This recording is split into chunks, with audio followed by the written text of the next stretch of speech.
Dean Martin was in the middle of "That's Amore" when a mob boss pulled a gun on a waiter. What Dean did next happened so fast that 400 people held their breath, and the moment became Vegas legend, proving that sometimes the most unexpected heroes emerge when lives hang in the balance. It was Saturday night, October 15, 1966, at the Sands Casino in Las Vegas, and the Copa Room was packed to capacity for Dean Martin's 10 p.m. show. The intimate venue, which held 400 people at round tables surrounding a small stage, was the crown jewel of Vegas entertainment, the room where the Rat Pack had made their reputation and where the biggest names in show business came to prove themselves worthy of the desert's harsh spotlight. The audience that night was typical for a Dean Martin show at the Sands: high rollers from Los Angeles and New York, local business owners celebrating special occasions, tourists who had saved for months to afford tickets, and the usual collection of Vegas regulars who treated the Copa Room like their private club. The air was thick with cigarette smoke and expensive perfume, the tables crowded with cocktail glasses and champagne bottles that reflected the warm stage lighting. Dean was 49 years old and at the absolute peak of his performing powers. His voice was rich and effortless, his stage presence relaxed and intimate, and his ability to make 400 strangers feel like personal friends was legendary throughout the entertainment industry. Tonight's show had been going perfectly, a seamless blend of music, comedy, and the kind of spontaneous moments that made live performance an art form. He was halfway through "That's Amore," the song that had become his signature, when something in the audience caught his attention. At table 12, near the back of the room but clearly visible from the stage, a man in an expensive suit was having what appeared to be a heated conversation with one of the casino's waiters.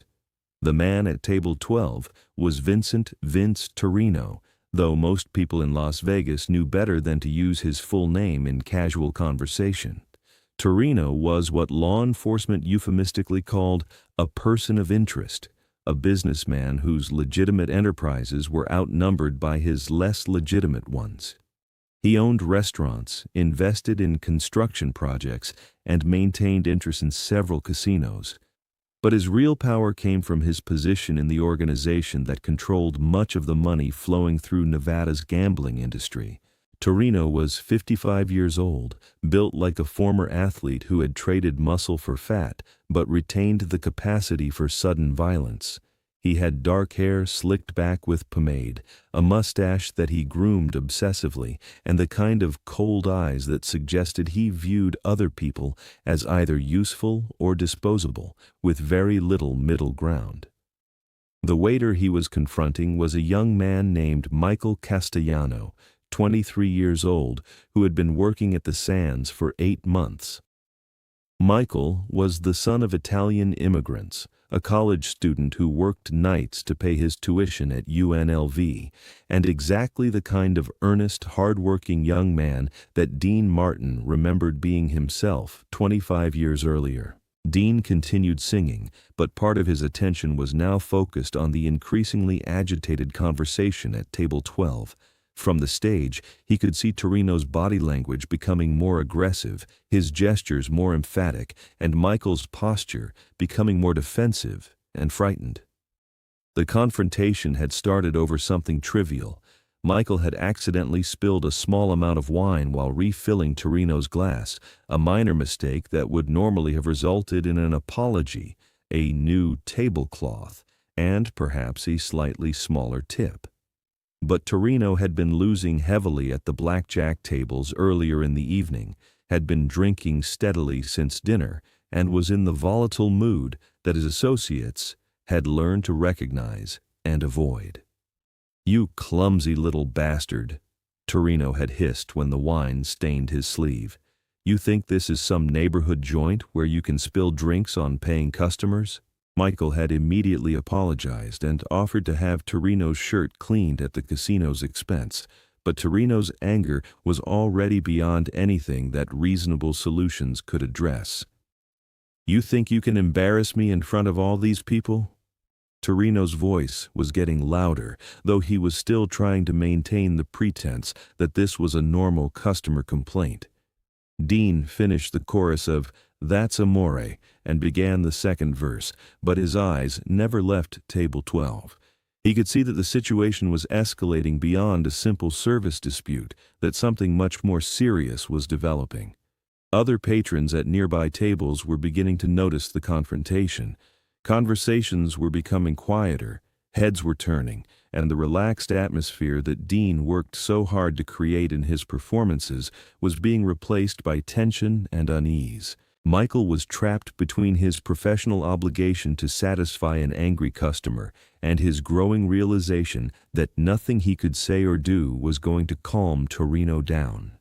The young waiter's face was flushed with embarrassment and fear, and he kept glancing toward the exit as if calculating whether he could reach it before the situation got worse.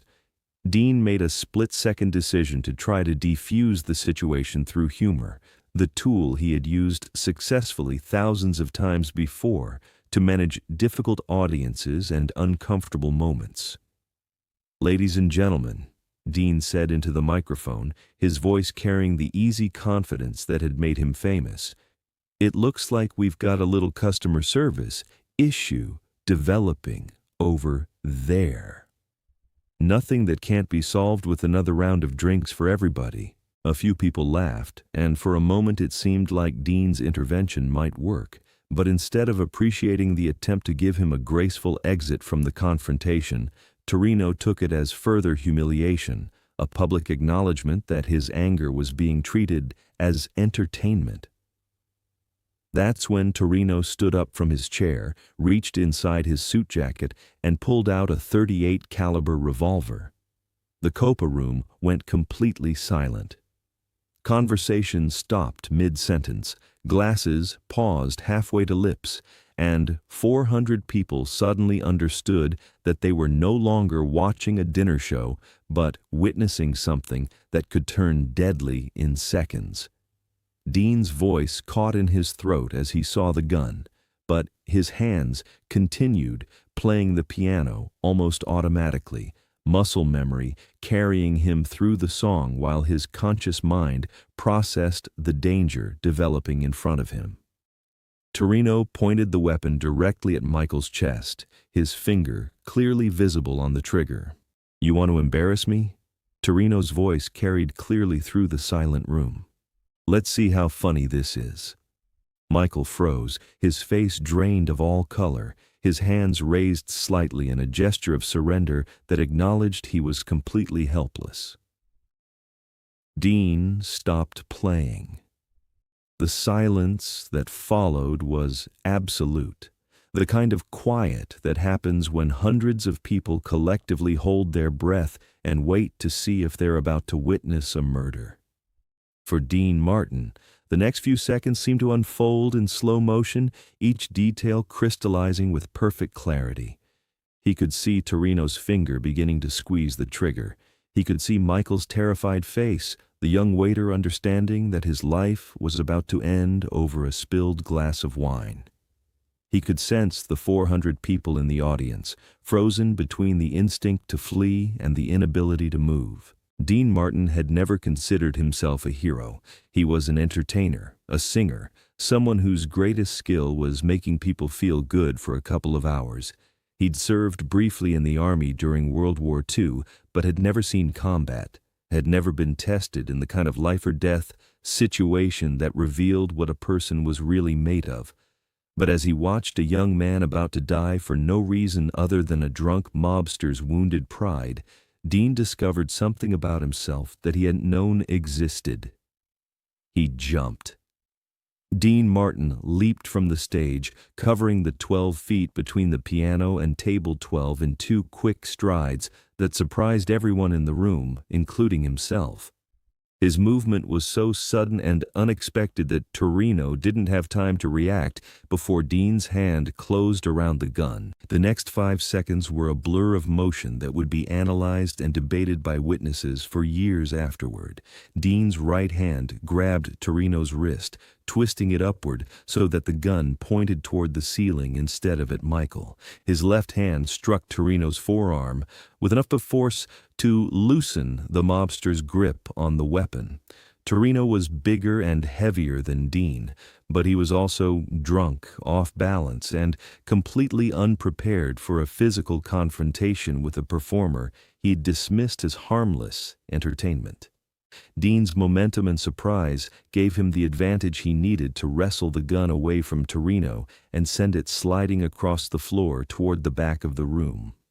The two men struggled for perhaps 3 more seconds before Dean managed to push Torino backward into his chair, where the mobster sat breathing heavily and staring at the entertainer with a mixture of shock and rage. Dean stepped back, straightening his tie and smoothing his hair, his movements deliberate and unhurried despite the adrenaline that was making his hands shake.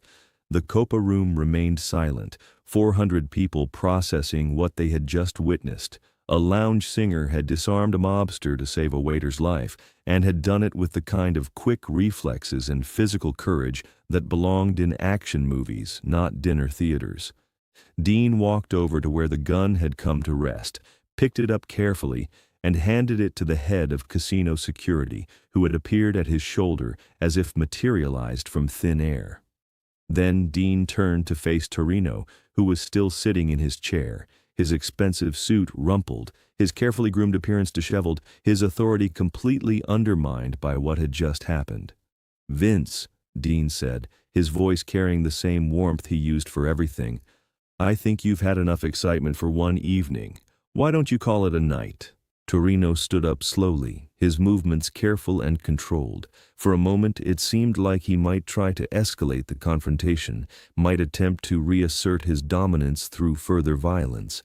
But as he looked around the Copa room, Torino realized that his position had become impossible. He'd been publicly disarmed by an entertainer, had lost face in front of 400 witnesses, and was now surrounded by casino security personnel who were politely but firmly suggesting that his evening was over. "This isn't finished, Martin," Torino said quietly, though his voice lacked the conviction it had carried 10 minutes earlier. Dean nodded, acknowledging the threat without seeming particularly concerned by it. "Vince, I hope when you wake up tomorrow, you realize that nobody got hurt tonight. That's what matters. Not your pride, not your reputation, not anything else. Just that nobody got hurt." Torino left the Copa room, escorted by 3 security guards, his exit watched by 400 people who would spend the rest of their lives telling the story of the night Dean Martin jumped off a stage to disarm a mobster. Dean turned to Michael, who was still standing exactly where he'd been when the gun was pointed at him, his face slowly returning to normal color. "You okay, son?" Michael nodded, not trusting his voice to work properly. "Good," Dean said. "Why don't you take a few minutes to collect yourself? Get some air, have a cup of coffee. Come back when you're ready." Dean walked back to the stage, sat down at the piano, and looked out at his audience. 400 faces stared back at him, all of them processing what they had just witnessed. "Well," Dean said into the microphone, his voice carrying the same easy confidence it had before the confrontation, "that was more excitement than we usually get during the dinner show." A few nervous laughs rippled through the room. "But you know what? Life's like that sometimes. Things happen that you don't expect, and you have to decide what kind of person you want to be when they do." Dean's fingers found the opening chords of "Everybody Loves Somebody," a song about connection and community, and the importance of looking out for each other. Now, where were we? For the next hour, Dean Martin performed one of the most memorable shows of his career, not because of his singing or his jokes, but because everyone in the room understood that they had witnessed something genuine and heroic, something that revealed the character of a man they thought they knew but had never really seen before. Years later, when people asked Dean Martin about the night he disarmed a mobster to save a waiter's life, he would always downplay his role in the story. "I just did what anybody would have done," Dean would say. "Kid was in trouble, and I was in a position to help. That's all." But the 400 people who were there that night knew better. They had seen Dean Martin risk his own safety to save a stranger, had watched him choose courage over caution, had witnessed the moment when an entertainer became a hero. If this story of split-second courage and unexpected heroism inspired you, make sure to subscribe and hit that like button. Share this with anyone who needs to know that heroes don't always look like heroes until the moment when heroism is required. Have you ever surprised yourself by acting with courage you didn't know you had? Let us know in the comments, and don't forget to ring that notification bell for more incredible stories about the moments when ordinary people do extraordinary things.